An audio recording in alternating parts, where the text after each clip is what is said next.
está promovendo uma ligeira mentira, porque está todo mundo para baixo, alguém tinha que estar destoando. É isso, Paula, 10 horas e 23 minutos, a gente segue monitorando, obviamente, aqui todas as movimentações do mercado. Vamos lá, né, Felipe? Bastante movimentação, inclusive aí resultados importantes, né? Trazendo toda essa movimentação também para o nosso mercado financeiro nesta terça-feira, 10 horas e 24 minutos. A gente recebe agora aqui na nossa programação o Gustavo Sung, economista-chefe da Suno Research, chegando também aqui na nossa programação. Muito bem-vindo, Gustavo. Olá, bom dia, obrigado pelo convite. Muito bom voltar a falar com vocês. A gente que agradece o seu tempo. Inclusive, já aproveitando sua presença hoje, tivemos aí a divulgação da ata, né, da última reunião do Copom, documento reafirmando a intenção de cortes, de pelo menos mais 2 cortes ali de 50 bips, mantidas as condições do cenário econômico que a própria ata acabou desenhando. Além disso, os membros também do Copom mostraram preocupações com uma desancoragem das expectativas de inflação, reforçando também os alertas ali para o fiscal. Você acha que a ata corrobora aí com a percepção deixada no comunicado? O Banco Central está mais hawkish ali na margem, podemos dizer assim? A minha leitura é que esse comunicado, não sei se é tão hawkish, mas ele é bem detalhado com os principais incertezas e perigos que podem ter pela frente no cenário do Banco Central. Quando eu li essa ata, eu fiquei com 3 grandes pontos principais que a gente tem que chamar a atenção. Primeiro, eu acho que como vocês têm bem retratado desde que eu estou acompanhando hoje pela manhã, é o cenário externo mais desafiador. Eu acho que esse é o ponto principal e de maior preocupação para o Banco Central e que isso pode afetar o balanço de riscos para futuros cortes na frente. Então, tem questões de juros nos Estados Unidos, questões geopolíticas, ele até citou questões do El Niño, se vai ser mais extremo ou não, quedas de inflação nos países e a tendência de termos mais juros prolongados. Segundo ponto importante da ata, que é bom ressaltar na parte do Brasil. O reconhecimento do Banco Central que a inflação brasileira está mais benigna, se olhar principalmente o preço de serviços e núcleos. Ele ressaltou isso no comunicado, o que dá segurança, por enquanto, o Banco Central a realizar cortes pela frente. E o terceiro, que eu acho que é o ponto que a gente vem conversando há meses, é a questão fiscal brasileira, e que desde a declaração do presidente Lula, que talvez não seja possível cumprir com a meta, e depois possíveis mudanças que possam haver, e depois declarações do Haddad, que vai perseguir, do Pacheco, do Lira, o comunicado ressaltou que a incerteza para o cumprimento das metas aumentou. Então, esses 3 grandes pontos é o que o mercado olha, o Banco Central está de olho, e isso tende a depender da evolução, vai realizar cortes maiores ou não da taxa de juros. Gustavo, olhando para estes pontos até que você coloca aqui para a gente, as incertezas ainda, tanto com o externo também, hiato ali do produto, questão do fiscal, isso na sua visão esses fatores podem limitar a Selic terminal? Podem sim, e pré-reunião do Copom, diante de todos esses riscos, a gente aqui aumentou a nossa taxa terminal de 2024 de 9,25 para 9,75. Tem a questão de diferencial de juros, como você bem trouxe, talvez um hiato do produto mais apertado, mas eu também vejo uma questão em relação ao fiscal mais importante. Se tivermos alterações da meta, isso sinaliza alguns pontos. Talvez o governo não queira cortar gastos, como já foi anunciado, a tendência de que as medidas de arrecadação não consigam ser concretizadas, e a gente tem que lembrar, o ano que vem é ano de eleição, e a gente tem um viés de um governo que é mais gastador, e isso tende a incentivar a atividade econômica de certa forma, e isso pode fazer uma desancoragem um pouco maior das expectativas de inflação. Lembrando que o Banco Central não está só preocupado com a inflação de hoje, como a política monetária demora alguns meses para acontecer, o Banco Central está olhando para a inflação futura. E se ele começar a enxergar uma expectativa de inflação maior, dado esse risco fiscal se concretizando, aí a flexibilidade de cortes vai ser menor. E a gente não pode esquecer que tem a questão do diferencial de juros, principalmente com os Estados Unidos, que ao nosso ver aqui na casa não deve subir juros por enquanto, mas deve manter no patamar atual por um período mais prolongado. Com a Selic caindo e os juros estavam nos Estados Unidos, o diferencial diminui e pode existir uma pressão sobre o câmbio, o que limita também o Banco Central a realizar cortes maiores na taxa de juros. É por isso que a gente subiu a nossa projeção. Gustavo, muito bom dia. Felipe Nascimento falando agora e queria estender um pouquinho esse tema, porque agora mais cedo, né, o presidente do Banco Central, Roberto Campos Neto, ele participou de um evento e comentou, inclusive, sobre aquela possibilidade de dar um guidance, de não dar guidance. Ele disse que prefere o Banco Central não dar nenhum tipo de projeção do que pode fazer lá para frente, porque o cenário está muito turbulento, como você muito bem explicou aqui para a gente, e o Banco Central está levando em consideração. Então, deixar contratado aí 100 bips de corte, né, nas próximas 2 reuniões, ok. Mais do que isso já fica complicado. Nesse sentido, nessa complicação toda aí que o Banco Central está monitorando, a gente consegue imaginar que, de repente, o Banco Central não vai chegar naquela taxa mais terminal lá de 1 dígito, que o mercado já está, inclusive, contratando por meio da curva acima dos 10%, e isso, claro, né, bastante restritivo, bastante cauteloso, trazendo bastante impacto também para o nosso mercado. Você imagina que esse seja o cenário mais razoável de acontecer, ou ainda diante dos fatos que podem acontecer, diante até mesmo de uma melhora no ambiente internacional, se o Fed chegar realmente no fim do aperto monetário, se isso pode se estender um pouco mais, se esse corte aqui pode se estender um pouco mais e a gente ter um ambiente um pouco mais benigno para o mercado? Eu acho que no curtíssimo prazo as coisas estão bem encaixadas, né? Os tijolos da casa estão montados. Mas acho que na sua própria pergunta vai a minha resposta. Tem muito cis no mercado. E a gente precisa da concretização desses cis para entender o que vem pela frente. Por isso que o Roberto Campos Neto até falou, olha, não vou dar nenhum guidance, um direcionamento maior, porque há muitos ruídos. Eu acho que as peças vão começar a se encaixar ao decorrer dos próximos meses, quando a gente vê os próximos dados.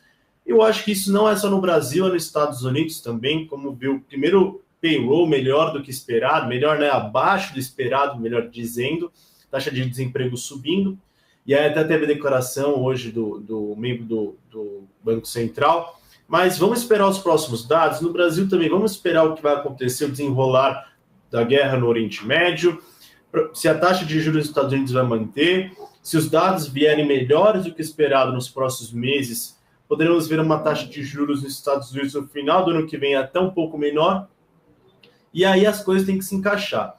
Ao meu ver, a inflação brasileira dá segurança para o Banco Central conseguir realizar cortes agora no curto prazo.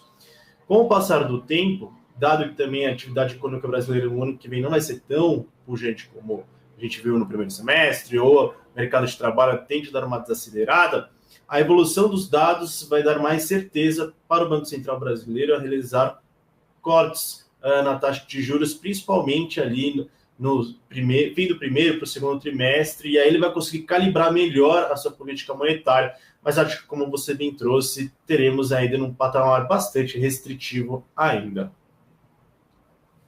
Essa movimentação que a gente tem visto, né, na curva de juros, ela está fazendo movimentos bastante voláteis, né, que talvez não seja tão normal ou tão costumeiro do mercado ver, né? Abre bastante num dia, fecha de forma razoável também no dia seguinte, né? Muito ao vento do que está acontecendo nos Estados Unidos e a questão fiscal aqui no Brasil, quando as coisas vão se encaixando ou quando as coisas podem, né, se encaminhar, a gente vai vendo essa movimentação toda. Isso traz, de alguma forma, algum tipo de cautela adicional quando a gente olha para o mercado, quando a gente olha, inclusive, na forma de tomar decisão dos investimentos, né, por conta que a gente vê esse impacto em várias empresas, né? A gente tem comentado recentemente, poxa, a empresa sobe 8, cai 10, sobe mais 5 no outro dia, também com essa movimentação da curva de juros. Isso pode trazer alguma consequência negativa ou até uma cautela adicional na tomada de decisão? Você, como economista, na hora de conversar com os analistas, na hora de conversar com o time aí, impõe uma cautela um pouco mais adicional por conta desses movimentos aprofundados também?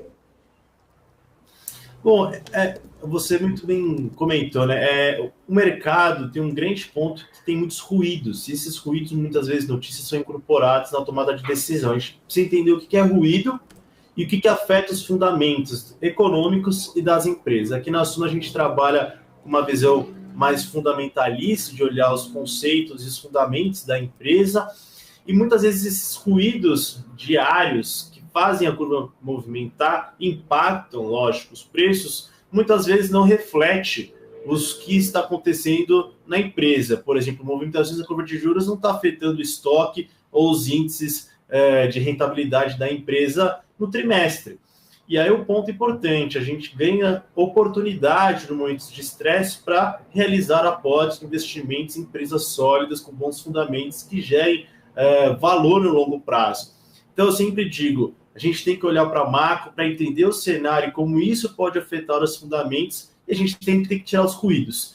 É claro que esses momentos atuais de diversas incertezas e Cs dificultam muito a nossa tomada de decisão, mas se a gente está bem alocado na nossa estratégia, eu acho que ela vai ser vencedora, a depender, claro, do seu perfil, da empresa que você escolhe. Maravilha.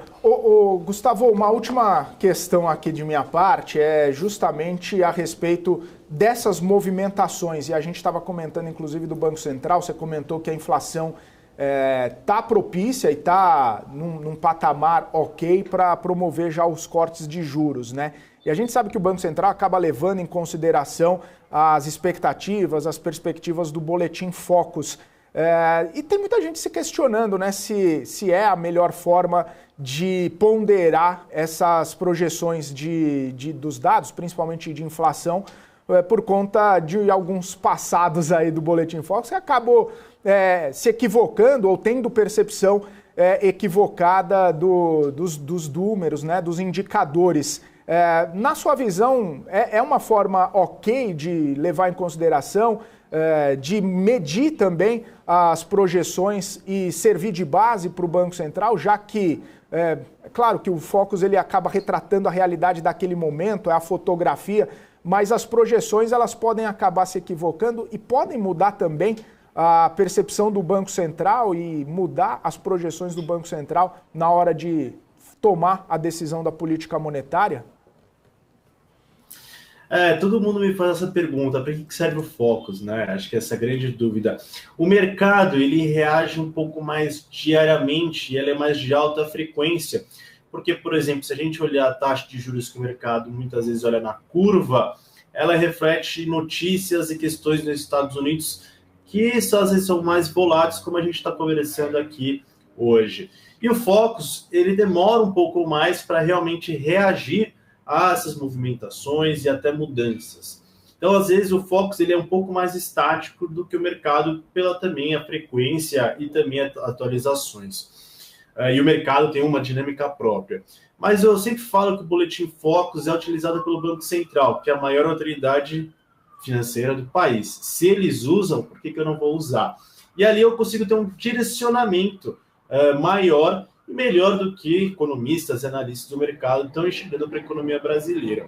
É um norte, não necessariamente vamos dizer, ele vai acertar, mas é um norte que o Banco Central se banaliza para suas tomadas de decisões. Eu acho que o Banco Central, na verdade, olha um pouco para os dois, é uma complementariedade de informações. O Focus pode ter seus erros, como já errou várias vezes no passado, mas, de novo, é um norte, e se o Banco Central usa, por que eu não posso usar? Maravilha. Gustavo, agradeço muito sua participação. Obrigado mais uma vez por estar aqui conosco. Obrigado pelo seu tempo aqui com a BMC. Um forte abraço, até uma próxima. Boa terça-feira para você. Muito obrigado pelo convite. Até logo. Tchau, tchau. Gustavo Sung, economista da Suno, aqui com a gente, trazendo percepções bastante importantes a respeito da divulgação da ata do Comitê de Política Monetária do Banco Central.